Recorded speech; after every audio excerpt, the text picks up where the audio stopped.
Tous et bienvenue sur ce webinaire sur la protection des données. Ça fait partie d'une longue série de webinaires qui adressent bien au-delà de la protection des données. Mais là, aujourd'hui, on va faire un focus spécial sur l'impact de la protection des données et de la RGPD. Je suis Serge Ardouin, je suis avec Alex Gendry. Nous sommes consultants avant-vente sur la partie qui s'appelle gestion et gouvernance de l'information chez Microfocus. Alors, le premier, pour commencer très simplement ce webinaire, on va donner quelques petites définitions des dates sur la partie RGPD. Alors, vous verrez, je dirais souvent RGPD ou GDPR. Donc, RGPD, ça veut dire quoi? C'est le règlement général pour la protection des données. Donc, c'est un règlement européen qui a été mis en œuvre, décidé en 2015, donc c'est décembre 2015, et qui va commencer à s'appliquer effectivement avant la fin de ce mois de mai. Et ça va s'appliquer comment? Donc à toutes les entreprises en Europe, donc pas forcément les entreprises européennes, mais toutes les entreprises en Europe qui vont collecter, traiter et stocker des données personnelles qui permettent éventuellement d'identifier directement ou indirectement une personne. Voilà. Et ce qui est très important, c'est que ça repose sur un droit fondamental, que chaque citoyen a droit à la protection de sa vie privée. Et dans sa vie privée, il y a des données personnelles. Donc les objectifs sont simples, hein, voilà, c'est simplifier, gérer, assainir la gestion des données et aussi donner plus de transparence et donc donner plus de confiance dans le monde numérique. On a vu récemment pas mal de scandales sur les données personnelles. Enfin, on a entendu, il se passe aussi pas mal de choses. C'est comme l'iceberg, hein, tout ce qui est immergé, on ne le voit pas très bien. Alors, pour résumer, je pense que vous avez peut-être dû voir ce schéma-là assez souvent, donc ce serpent de la GDPR. Voilà, en gros, l'idée de base, c'est de mettre en place quelque chose, une démarche, des solutions, des outils, pour justement que chaque entreprise puisse faire preuve de sa bonne foi en termes de protection des données personnelles. Alors, il y a évidemment des choses qui sont un peu négatives parce qu'il faut mettre en place des choses, mais le positif là-dedans, c'est qu'on va pouvoir valoriser cette démarche en mettant en place ce qu'on appelle vraiment une gouvernance des données. Donc, en gros, transformer des données en informations. Donc, ça veut dire qu'on va enrichir le patrimoine de l'entreprise. Alors, dans les notions de RGPD, on a des exigences de privacy by design. On n'en parlera pas trop aujourd'hui parce que privacy by design, c'est-à-dire que quand on va créer des applications, de nouvelles applications, il faudra installer dans ces applications de la confidentialité. Par contre, ce qui est très très important, c'est le droit à l'oubli. Et on va revenir tout au long de ce webinaire sur ce fameux droit à l'oubli. Alors, les entreprises doivent être prêtes d'ici mai 2018. Je pense qu'on peut partager ça entre nous. Peu d'entreprises seront effectivement prêtes en mai 2018. L'idée, c'est quand même de mettre en place une démarche, montrer la preuve qu'on a fait des choses. Et on va voir comment mettre en place cette démarche. Pourquoi mettre en place une démarche? Parce qu'il y a des risques. Et les risques de non-conformité à cette réglementation, ça peut être des amendes, et des amendes assez élevées. Hein, c'est jusqu'à 4% du revenu annuel, bon, à maximiser à 20 millions d'euros, c'est énorme. Et surtout, et c'est ça qui est important dans la partie aussi gouvernance de l'information et donc protection de la donnée, c'est il faut notifier les brèches de sécurité sous 72 heures. Hein, éviter de savoir que notre compte a été piraté un an après. Alors, ce qu'on va voir, c'est la première chose, hein, avant d'aller dans le vif du sujet, c'est le lien entre la RGPD et la gouvernance des données. Alors, on verra que nous, ce qu'on propose, en fait, pour aller vers cette RGPD, c'est une démarche qui est basée sur sur des process assez logiques. Le premier, en fait, la première partie de cette démarche, donc la première étape, c'est très simple, hein, c'est d'identifier les sources de données. Donc, que ce soit de l'Office, du SharePoint, des bases de données, de l'Hadoop, du PDF, enfin, tout ce qu'on peut imaginer, c'est identifier les sources. Et ensuite, donc dans notre démarche toujours la plus simple possible, c'est on va faire ce qu'on appelle le typage du contenu. Et le typage est très simple. On va simplement séparer les données entre données structurées et données non structurées. Jusque-là, c'est très simple. Donc, structuré, c'est des bases de données. Non structuré, c'est des fichiers, pour simplifier. Et ensuite, on va classifier. Et dans cette classification, on va mettre en évidence 3 profils de données. Donc, si je commence par en bas, les données qui ne sont pas du tout dans le cadre de la GDPR. Donc, ça, c'est très simple. Les données, alors, à disposer. Alors, disposer, c'est une mauvaise traduction du terme anglais, mais disposer. Oups. Attendez, il y a un petit souci. Je reviens. Voilà. Donc, la disposition, ça peut être déplacement d'une donnée. Par exemple, une donnée qui est sur un partage assez onéreux, et qui n'est pas tellement stratégique, on va la déplacer vers un stockage moins onéreux et éventuellement mettre un pointeur vers ce stockage-là ou carrément la détruire. Parce que dans la partie droit à l'oubli, on est censé détruire les données dès qu'un client, un utilisateur nous demande de le faire. Et enfin, classifier les données, c'est les données qui sont dans le scope de la GDPR. Qu'est-ce qu'on va en faire de ces données-là? On va leur appliquer des règles. Donc des règles, on l'a vu, ça peut être le déplacement, la destruction, ça peut être aussi l'anonymisation de la donnée. Pourquoi pas? Si je veux, par exemple, j'ai une base de données, je veux faire un jeu de test, je vais extraire les données de manière anonyme. Conserver, j'ai des règles de conservation des données, et c'est un peu notre sujet aujourd'hui, sauvegarder les données. Parce que sécuriser les données personnelles, c'est aussi pouvoir les sauvegarder en cas de perte et les restaurer. Donc notifier s'il y a eu un problème, un accès. Même dans mes données sauvegardées, je peux très bien avoir eu un accès intempestif à des données, il faut pouvoir le notifier rapidement. Et ultimement, si j'ai vraiment besoin de le faire, c'est crypter les données. Et une fois qu'on a mis en place ces règles, on va simplement mettre en place ce qu'on appelle la gouvernance. Donc la gouvernance, c'est toutes les règles qu'on a mises en place au début manuellement, on va les mettre en forme de processus, de workflow. Et qui vont nous permettre justement de mettre en place une réelle gouvernance de l'information. Et cette gouvernance va concerner non seulement les données en ligne, mais les données sauvegardées. Alors, ce schéma est un peu complexe. On ne va pas aller dans le détail parce que, j'ouvre une petite parenthèse, on a fait il y a très récemment un webinar où on a expliqué en détail chaque point, chaque outil de ce schéma-là. Donc, si ça vous intéresse, ce webinaire va être en ligne et on va vous envoyer un lien vers ce webinaire-là et éventuellement pour aller plus loin. Alors, en gros, pour simplifier la vision de ces composants et processus, donc en bleu clair, on a la partie gestion d'analyse des fichiers, en bleu foncé, analyse des données structurées. Et ce qui est intéressant, c'est qu'à chaque étape, on peut mettre en place de la sauvegarde. Soit je sauvegarde tout, pourquoi pas, soit je ne peux sauvegarder ou sauvegarder spécifiquement les données personnelles. Typiquement, les données personnelles, ça peut être des fichiers, l'analyse des fichiers, donc via notre solution qui s'appelle Control Point, va nous donner une liste des fichiers qui sont stratégiques et qui contiennent des données personnelles. À cette liste de données, on va appliquer une procédure de sauvegarde spécifique avec des règles qui correspondent aux règles édictées par la RGPD. Pareil pour la partie données structurées, je peux très bien imaginer que de ma base énorme, je vais extraire des données personnelles pour leur appliquer des processus de sauvegarde un petit peu différents et plus sécurisés. Donc voilà à peu près le schéma de ces processus-là. Et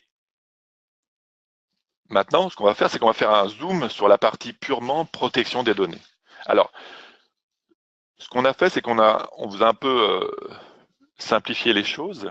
En gros, dans la RGPD, il y a pas mal de cas d'usage. Alors, le cas d'usage principal, c'est identification des données personnelles. On est d'accord, cette identification passe par des solutions spécifiques. Donc, je vais vous donner deux noms chez nous, Control Point pour les données non structurées et Structure Manager pour les données structurées.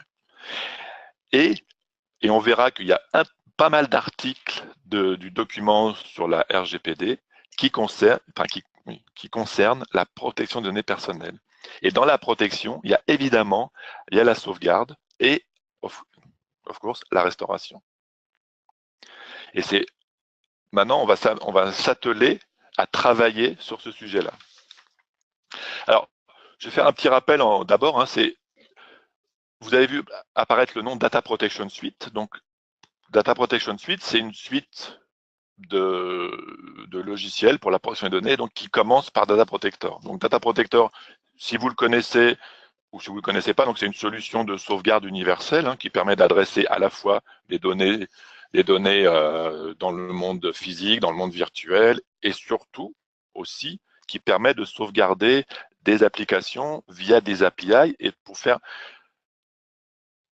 pouvoir donner la preuve à nos amis de l'Europe sur l'RGPD que les données des utilisateurs sont effectivement protégées.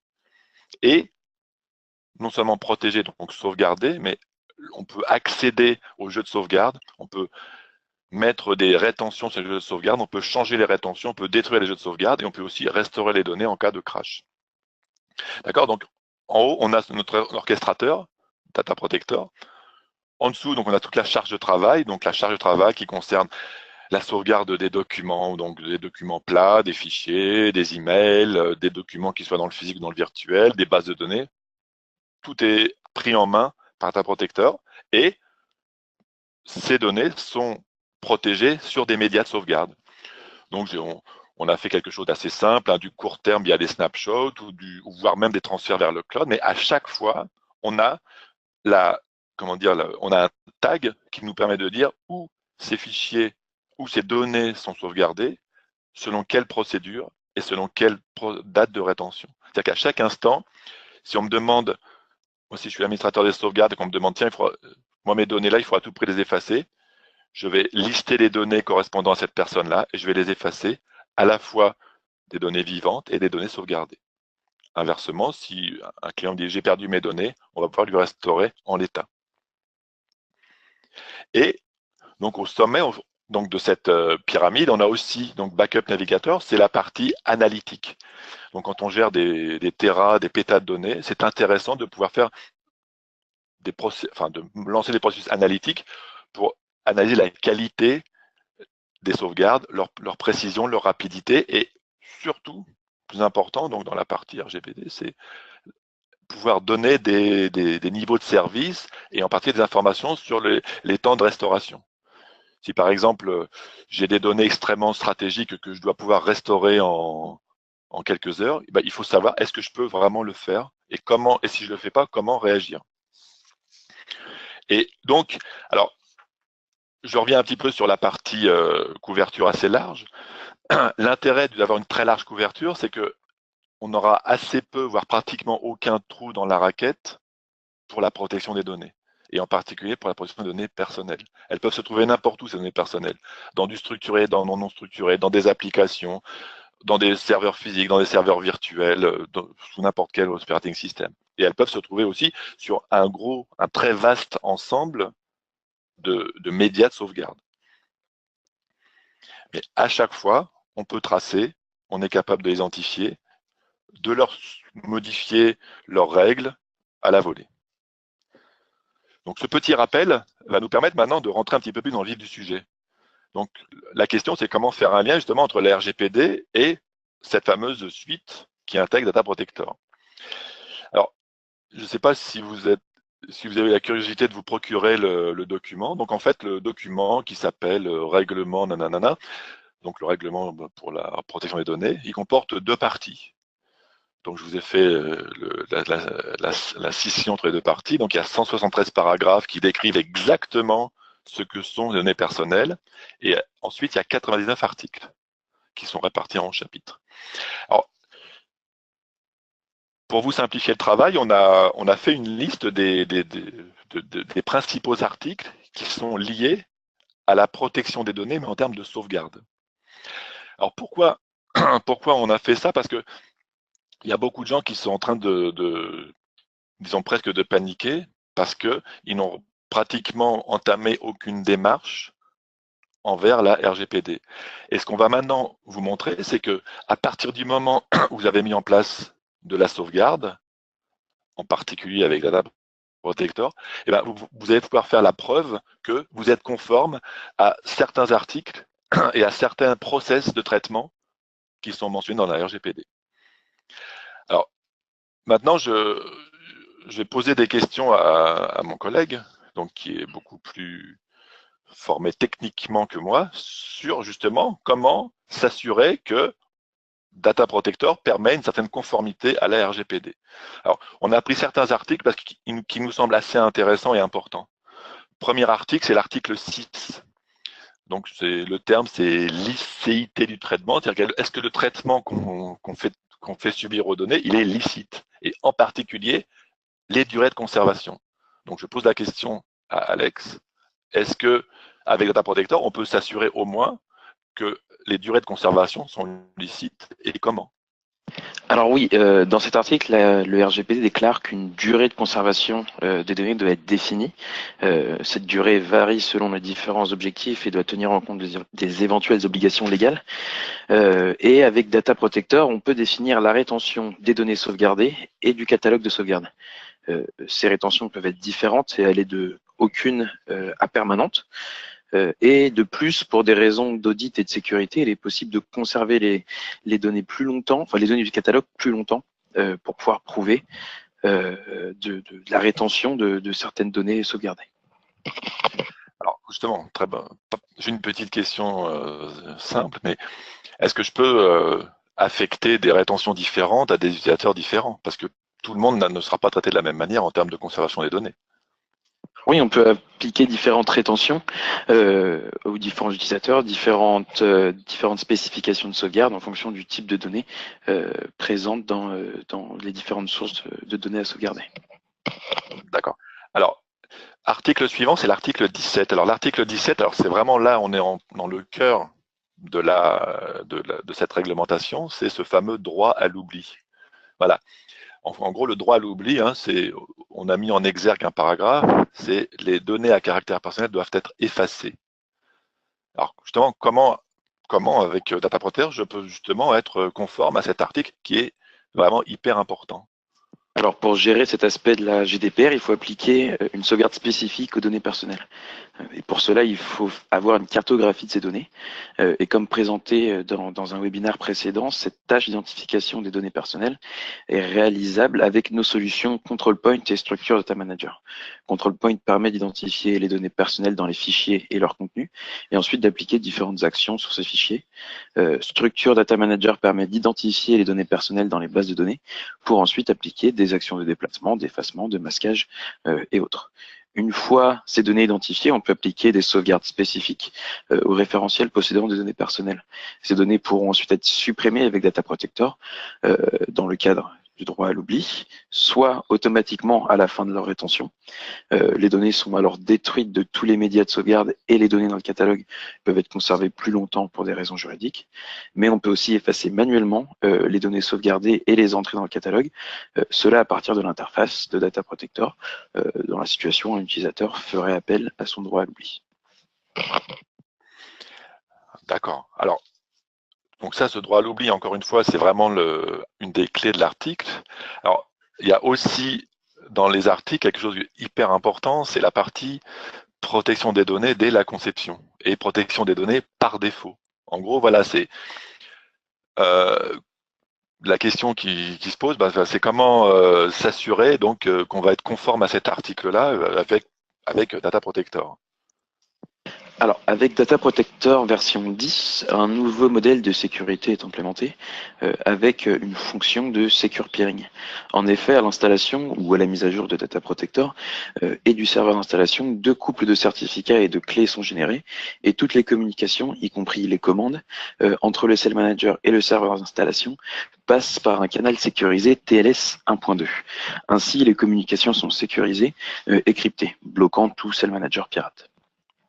En plus de cela, seul le Cell Manager peut envoyer des commandes, instructions ou scripts aux différents clients de l'environnement Data Protector, et cela à nouveau sur un canal sécurisé TLS 1.2.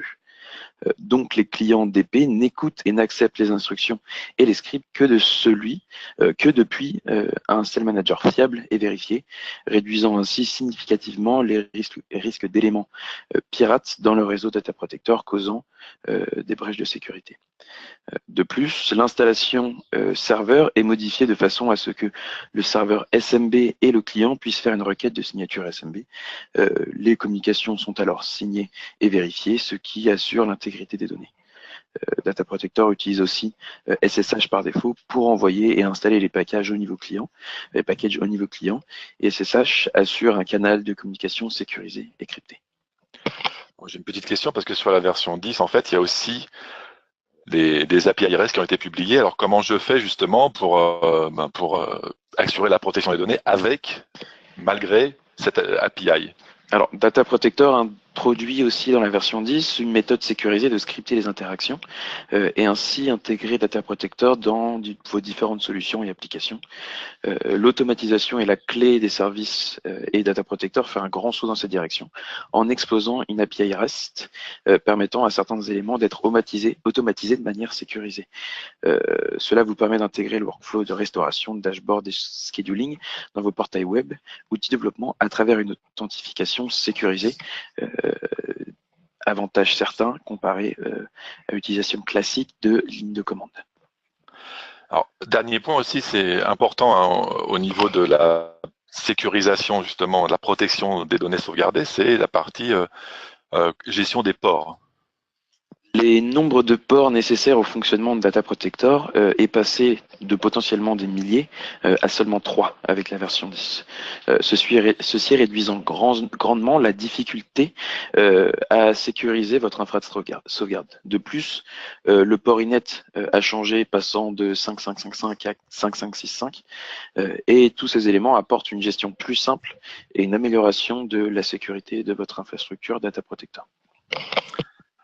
Donc là, effectivement, là, on vient de voir la partie sécurisation donc de la configuration de sauvegarde en elle-même. Mais maintenant, dans l'article 32, il y a un point qui est assez important, c'est la capacité qu'on a. Alors, on appelle ça pseudonymisation, chiffrement, cryptage. Alors, justement, si pour traiter certaines données, je dois les crypter, comment je vais faire justement avec Data Protector? Comment je peux adresser ce point-là? Tout d'abord, cet article, selon cet article, vous devez rétablir les données, la disponibilité des données en cas d'incident physique ou technique. Et Data Protector est réputé pour sa fiabilité en termes de restauration et de données. Et dans le cadre de la RGPD, c'est un atout essentiel. Et il offre un grand nombre de moyens de restauration. On compte les restaurations d'un fichier, d'un répertoire ou d'un disque, en mode RAW pour la rapidité, restauration d'une base de données sur le même serveur ou un serveur différent, ou encore à un instant précis avec la fonctionnalité de roll forward, restauration d'une VM complète, d'un disque virtuel ou d'un fichier dans une VM directement depuis l'espace de sauvegarde. Encore restauration instantanée d'une application stratégique en utilisant les snapshots matériels avec les fonctionnalités Zero Downtime Backup et Instant Recovery, restauration d'un filer très rapide via NTMP, etc. Ou restauration depuis un disque, une appliance d'application, une borne, le cloud, restauration ultra rapide depuis un snapshot. Oui, j'avais un petit peu anticipé. Donc, effectivement, dans l'article 32, la première chose, c'est pouvoir rétablir les données en cas d'incident, de perte ou voire même de piratage. Alors maintenant, justement, on en est où en termes de cryptage, de certificats? Avec Data Protector, on peut chiffrer toutes les connexions IPC. Cela reste une option pour des raisons de performance que requièrent certains médias. On peut aussi utiliser des certificats au niveau des différents éléments. Par exemple, le Cell Manager et un client doivent pouvoir valider la signature de l'autre élément. Data Protector utilise aussi OpenSSL pour lire et appliquer les certificats et le chiffrement. D'accord. Et donc, le dernier point maintenant, c'est voilà, comment s'assurer, enfin, est-ce que si quelqu'un me demande à ce que ces données soient cryptées ou chiffrées, comment je peux faire?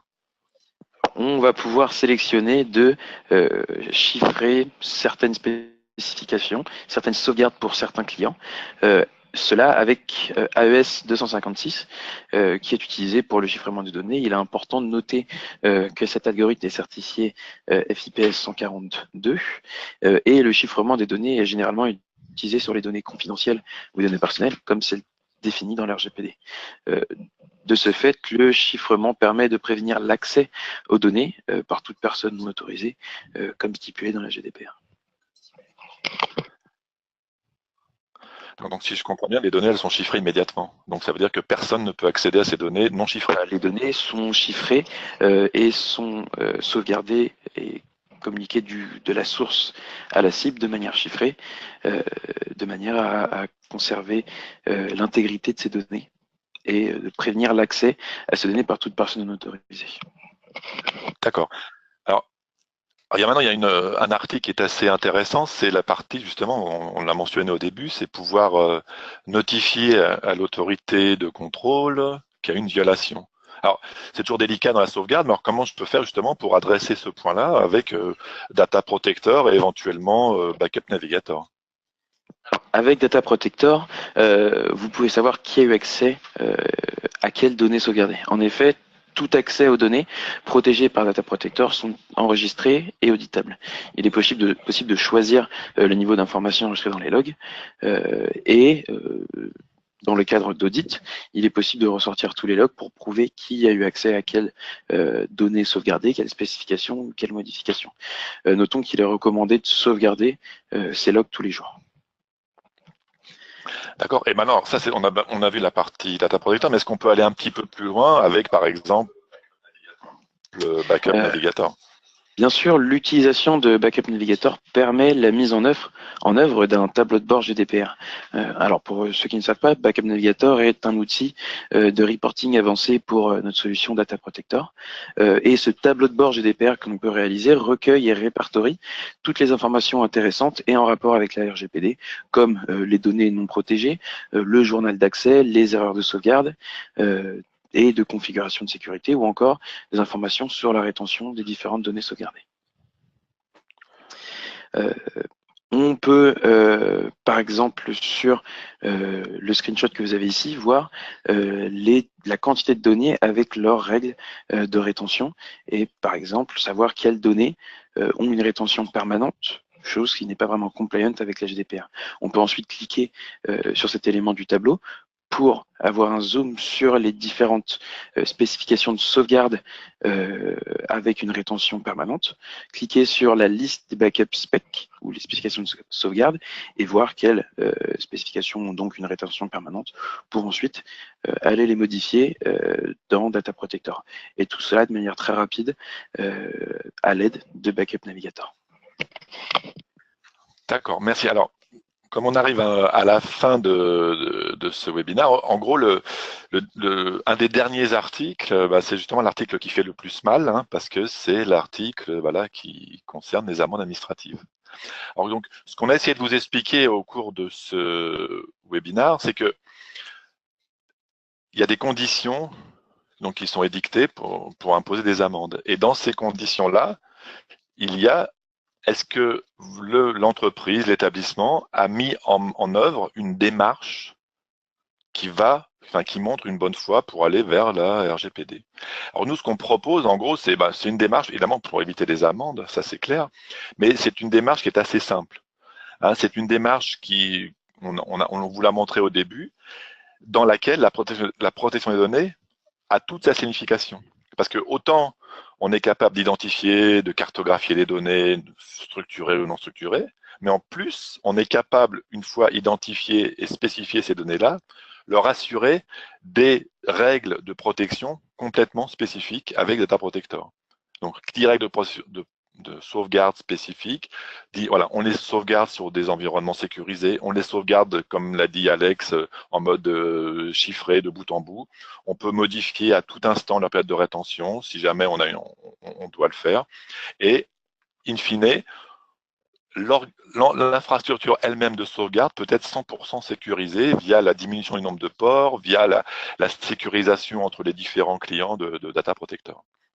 Donc, avec ça, en fait, on est capable de montrer qu'on a mis en place une démarche positive et simple pour aller vers la RGPD.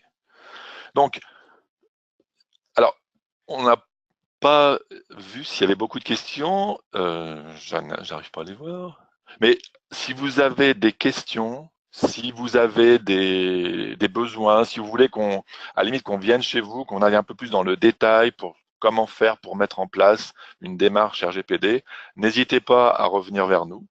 Ce qu'on va faire juste après ce webinaire, on va vous envoyer un mail à tous avec un lien vers le webinaire, un lien vers la présentation.